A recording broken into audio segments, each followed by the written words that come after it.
Good afternoon, or at least good evening for me. Today we're going to be doing our chemistry and captivity video topic for chemistry 1011, and that is going to be distilling nitromethane from RC car fuel. Now, it's not really chemistry in captivity because it is a ways after COVID, but the setup is pretty basic. I am in a shed. What up?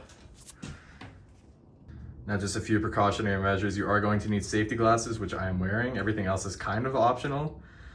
Now, you can wear gloves, which is optional. You either need to have very good ventilation or very good, or an N95 mask, but I am choosing the first option. And some items you're gonna need is going to be a hot plate, a round bottom volumetric flask, which I should really have two, but something to tell the temperature with, which is a COVID temperature gauge thermometer, the RC car fuel itself, some beakers, and a good fractional distillation setup, which I have right there. You can see the end of it. It's just set up behind some beakers. Now, the first step that you're gonna need to do is get a 250 milliliter beaker of the RC fuel and fill it up to the 250 milliliter mark. This will then be transferred in. Now, you have it all set up into this. I do have to hold it up. So what you have to do is that you have to get this up to boiling, up to a certain amount, which will give you a certain amount of precipitates in here. And that will just be all the extra oil and other mixtures in there that is a part of the nitromethane. Now, to do this, you'll get it to about like 75 degrees Celsius, and you'll know that with the thermometer. And then you'll switch out this beaker, and then now after about 5 minutes or so, it should start to boil. You'll see some condensation starting to form at the top. That's just the water vapor and the oil being boiled off. And then what you see in here, it's kind of hard to see, but there are droplets, and that is pure distilled nitromethane. Now, I did just temp it, and it did come out to 181 degrees Fahrenheit. Now, that is 85 degrees Celsius, which isn't quite the 101 that you need to get pure distilled nitromethane. So we're gonna let it boil off for a little bit longer just to heat up, just so all that other stuff can finally rise out of the top. It's been about 5 or more minutes or so, and so you have a little bit more precipitous down there. Now, from this, you should be able to get about a 20 milliliter yield. Now, this isn't completely sealed, so there might be stuff left. Don't worry about that, they didn't really do anything.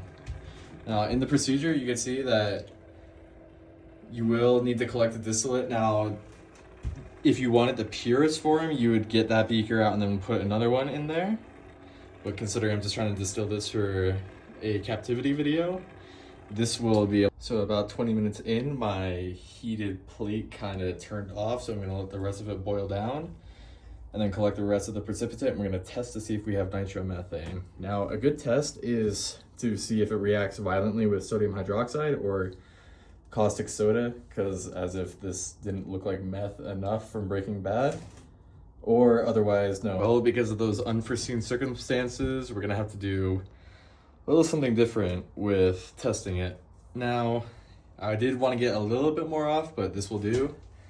What we're gonna do is, again, we're gonna incorporate a little bit of Boyle's Law. Now, because we have a different air pressure than the one that's gonna be in the water and the surface tension, I'm gonna use a straw to get into some of that. Carefully bring it over here.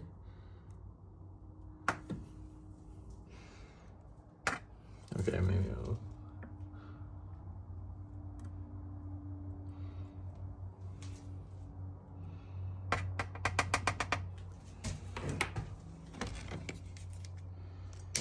Wait.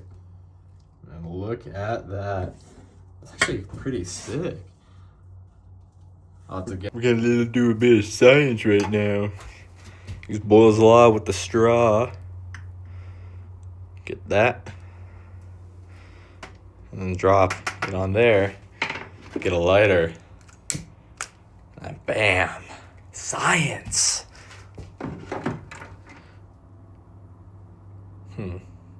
Doesn't really burn that hot. Now, since we tested the nitromethane, let's see what the RC car fuel will look like when it burns.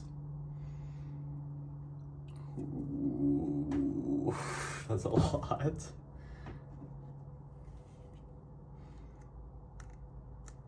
And for a little bit of the better part of it. Burns in a white color just to see it better. Just so you know it's safe.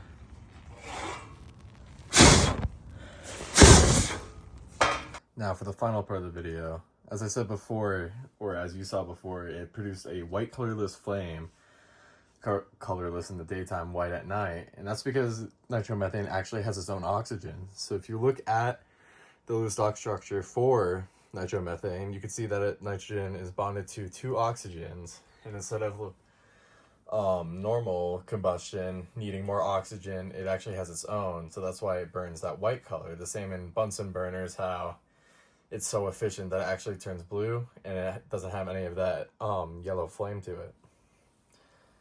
So yeah.